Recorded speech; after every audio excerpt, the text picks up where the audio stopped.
యోగా ప్రాచుర్యం రోజురోజుకు పెరుగుతుంది. వయసుతో సంబంధం లేకుండా యోగా చేసేందుకు అనేక మంది ముందుకు వస్తున్నారు. కొంతమంది తల్లులు తమ పిల్లలతో కలిసి యోగాసనాలు వేస్తున్నారు.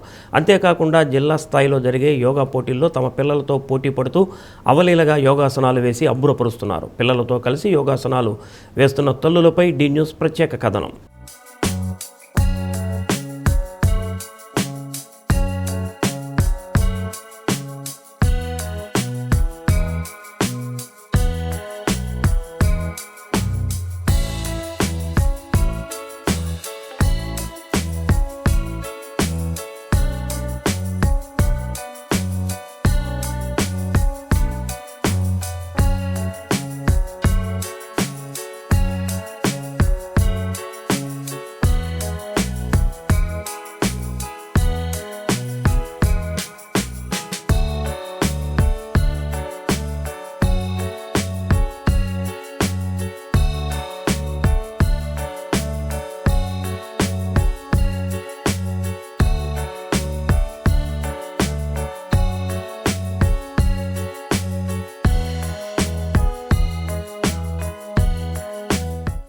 బాలకోటేశ్వరి ప్రతాప్ రెడ్డి దంపతులు చెమకుర్తిలో నివసిస్తున్నారు.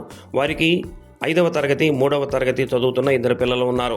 ప్రతాప్ రెడ్డి వ్యాపారం చేస్తుండగా బాలకోటేశ్వరి గృహిణి. పిల్లల్ని యోగా తరగతులకు పంపిస్తున్నారు. అదే సమయంలో ఇంట్లో ఖాళీగా ఉంటున్న ఆమెకు యోగా నేర్చుకోవాలన్న ఆశ కలిగింది.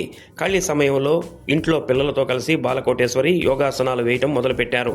తక్కువ సమయంలో యోగా నేర్చుకుని తన 2 పిల్లలతో కలిసి ఒంగోలులో జరుగుతున్న జిల్లా స్థాయి యోగా పోటీల్లో పాల్గొన్న బాలకోటేశ్వరి యోగాసనాలు వేసి జిల్లా జట్టుకు ఎంపికయ్యారు.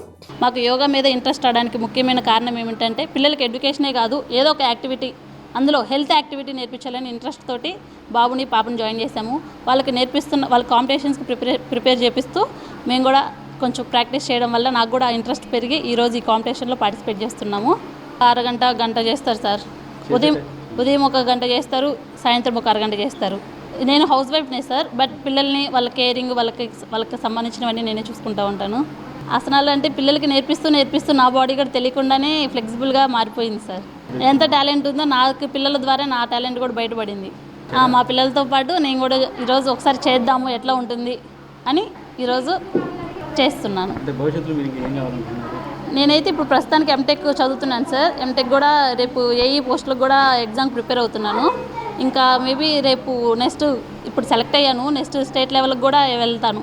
చాలా బాగా సపోర్ట్ చేస్తారు సార్. పిల్లలకు కానీ మాకు కానీ బాగా ఎంకరేజ్మెంట్ ఉంటుంది. ఆయన సపోర్ట్ ద్వారానే మేము ఇంత బాగా చేసాము. చీమకుర్తికి చెందిన స్వరూప, ప్రసాద్ రెడ్డి దంపతులకు 3 పిల్లలు. ప్రసాద్ రెడ్డి వ్యాపారం చేస్తుండగా స్వరూప గృహిణి. వారికి 9వ తరగతి 8వ తరగతి 6వ తరగతి చదివే 3 పిల్లలు ఉన్నారు. 3 చదువుతో పాటు యోగాలో కూడా రాణిస్తున్నారు. 3 పిల్లలు యోగాకు వెళ్ళిన తర్వాత స్వరూప తన ఇంట్లో యూట్యూబ్ ద్వారా యోగాసనాలు వేస్తూ పిల్లలకు దిశానిర్దేశం చేస్తున్నారు. జిల్లా స్థాయి యోగా పోటీల్లో తల్లి స్వరూప తన 3 పిల్లలతో కలిసి ఆసనాలు వేసి నిర్వాహకులను ఆశ్చర్యపరిచారు. యోగా కంటే ఎప్పుడు ఎడ్యుకేషన్ అనేది కాకుండా కొంచెం అదర్ యాక్టివిటీస్ ఉంటే పిల్లలు కొంచెం ఎనర్జీగా ఉంటుంది, మైండ్ పీస్ఫుల్గా ఉంటుంది, హెల్త్ పరంగా బాగా బెనిఫిట్స్ ఉంటాయి అనేసి యోగాకి పంపిస్తున్నానండి. యోగాకి వెళ్ళినప్పటి నుంచి పిల్లలు బాగా యాక్టివ్గా ఉన్నారు. యోగాకి వెళ్ళినప్పటి నుంచి కొంచెం మైండ్ పీస్ఫుల్గా ఉండేది. ఎడ్యుకేషన్లో ఏం దెబ్బతినట్లేదండి సార్. ఎడ్యుకేషన్ కూడా బాగానే ఉంది. రోజు మార్నింగ్ 5:30 నుంచి 6:30 నుంచి 7 దాకా ఉంటారు. తర్వాత వచ్చి రెడీ అయ్యి స్కూల్కి వెళ్తుంటారు. ఎడ్యుకేషన్ ఉంటుంది, ఇది యాక్టివిటీ ఇది ఉంటుంది సార్. నేను కూడా అప్పుడప్పుడు అంటే కంటిన్యూగా కాకుండా నేను వెళ్తుంటాను. ఫోన్లోనే చూస్తుంటాము. ఇక్కడ మేడం గారు చెప్తుంటారు, వీళ్ళు మేడం గారు చెప్తుంటారు. ఇప్పుడున్న ఎడ్యుకేషన్లో మనం తినే ఫుడ్ అది ఇది దానివల్ల హెల్త్ పాడవకుండా బాగుంటుంది, ఖరాబ్ అవ్వకుండా ఉంటుంది. బాగా హ్యాపీగా ఉంది. పిల్లలతో పాటు నేను చేయడం అంటే ఇది మంచి ఎక్స్పీరియన్స్ అని చెప్పాలి. యోగా వెళ్ళినప్పటి నుంచి బాడీ పెయిన్స్ రావట్లేదు, బాగా చదువుకుంటున్నాము. నారాయణ భాగ్యలక్ష్మి, తిరుమల దంపతులకు 3 సంతానం. నారాయణ తిరుమల గ్రానైట్స్ కంపెనీలో పనిచేస్తున్నారు. భాగ్యలక్ష్మి గృహిణి. వీరికి నీహా, నిక్షిత, దుర్గానయని, బాల వినయ్ పిల్లలు ఉన్నారు. ముగ్గురు పిల్లలు యోగా తరగతులకు వెళ్తున్నారు. తాము ఎలాంటి ఆసనాలు వేశామో వచ్చి తమ తల్లికి చెప్తూ చేసేవారు. దాంతో ఆమె కూడా వారితో కలిసి ఆసనాలు వేయడం మొదలుపెట్టారు. ఆమె దినచర్యలో యోగా ఒక భాగమైంది. చివరకు జిల్లా స్థాయిలో జరిగే యోగా పోటీలకు పిల్లలతో కలిసి ఆసనాలు వేసి అబ్బురపరిచారు. ఇక్కడ ఈరోజు కాంపిటీషన్ ఉంటే వచ్చాము. ఇద్దరం బాగా పర్ఫార్మెన్స్ ఇచ్చాము. యోగా అనేది మనం లైఫ్లో ఒక పార్ట్ సార్. మన ఫుడ్ ఎలా తింటామో మన బాడీలో ప్రతి పార్ట్కి ఒకటి ఉంటుంది. అది ప్రతిదీ అది మూమెంట్ అవ్వాలంటే యోగాలోనే సాధ్యమైద్ది.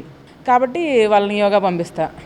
మామూలుగా మాకు అదర్ యాక్టివిటీస్ అంటే చాలా ఇష్టం సార్. ఎందుకంటే ఒక ఎడ్యుకేషనే కాదు కదా, ఈ రోజుల్లో ప్రతి ఒక్క దాంట్లో దేంట్లో టాలెంట్ ఉండిద్దో తెలియదు పిల్లలకి. ప్రతిదీ మనం ప్రోత్సహిస్తూ ఉంటేనే వాళ్ళకి తెలుస్తుంది మనకి ఏది ఉందనేది. కాబట్టి అలా పిల్లల్ని కూడా పంపిస్తూ ఉంటే అరే మనం కూడా ఈ ఆసనం వేస్తే బాగుండిద్ది కదా, మనం కూడా ఇవి చేయగలం కదా, అట్లా ఇంకా నాకు ఇంట్రెస్ట్ వచ్చింది. మా హస్బెండ్ కూడా మాకు బాగా సపోర్ట్ ఇస్తారు, ఇంకా ఎంకరేజ్ చేస్తారు. మీరు చెయ్యండి, వెళ్ళండి, చేయగలుగుతారు అని బాగా ఇస్తారు. డైలీ అంటే 1.5 hours ఒక్కొక్క ప్రాణాయామాస్ చేస్తాను, బ్రీతింగ్ చేస్తాను, ఫేస్ ఎక్సర్సైజ్ చేస్తాను, అట్లా వాకింగ్ అన్నీ చేస్తూ ఉంటాను సార్. మినిమం 2 hours 1 hour అట్లా డైలీ కంపల్సరీ 1 hour అన్నా కేటాయిస్తాను. అందరూ అంటే ఇంకా సరదాగా ఉండి సార్ ఒక ఆసనం నువ్వు వేయగలవా అంటే చూస్తే అందరు పిల్లలు కూడా ఆశ్చర్యపోతారు, మమ్మీ నువ్వు నాతో పాటు భలే వేస్తున్నావే, ఇంత బాగా చేస్తున్నావు అని పిల్లలు కూడా నన్ను ఎంకరేజ్ చేస్తారు బాగా. అసలు మా పెద్ద పాప నువ్వు రా మా కాంపిటీషన్కి, నీ ఇలాగ ఎవరు చేయలేరు, అసలు నువ్వు బాగా చేస్తావు, చాలా సపోర్టింగ్గా ఉంది. చాలా హ్యాపీ సార్. అందరం మనం వేస్తున్నాం అంటే ఈ రోజుల్లో హెల్త్ చాలా ఇంపార్టెంట్ కదా, అందులో యోగా అనేది ఇంకా స్టార్టింగ్ మనం అది డైలీ చేసామంటే చాలా వాటికి మనం వచ్చే ప్రాబ్లమ్స్ అన్నీ సాల్వ్ చేసుకోవచ్చు. మన బాడీకి మనం ఇచ్చే ట్రీట్మెంట్. నేను యోగా కాంపిటీషన్కి వచ్చాను. నేను వచ్చిన తర్వాత నాకు ఫీల్ ఎలా అనిపించింది అంటే నేను ఇది చేయగలను, చేస్తే ఆ ఇన్స్పిరేషన్ నాకు వచ్చింది అని అనిపించింది. నేను యోగా కాకుండా అదర్ యాక్టివిటీస్ కూడా చేయగలను, like classical dance and anything. నేను దేవుడి పాటలు పాడతాను, సాంగ్స్ పాడేస్తాను. ఎక్కడైనా అంటే వినాయక చవితి అలా వస్తుంది, అప్పుడు క్లాసికల్ డ్యాన్స్ సాంగ్స్ అవన్నీ పాడతాను. స్కూల్లో యోగా డే అప్పుడు యోగా చేస్తాను, ఎప్పుడైనా చేయమన్నప్పుడు చేస్తాను. ప్రతి దాంట్లో నేను పార్టిసిపేట్ చేస్తాను. మా అమ్మ బాగా చేసేది, అంటే నేను చేసేవి కూడా చేయగలను మా అమ్మ కొన్ని. అందుకే మా అమ్మ కొన్ని చేస్తుంది కదా నేను చేసేది. అందుకే నువ్వు కూడా రా మమ్మీ, వస్తే వచ్చిద్ది లేకపోతే లేదు, నువ్వు చేసినట్టు నీకు కూడా గుర్తుండేది కదా రా అని చెప్పి తీసుకొచ్చి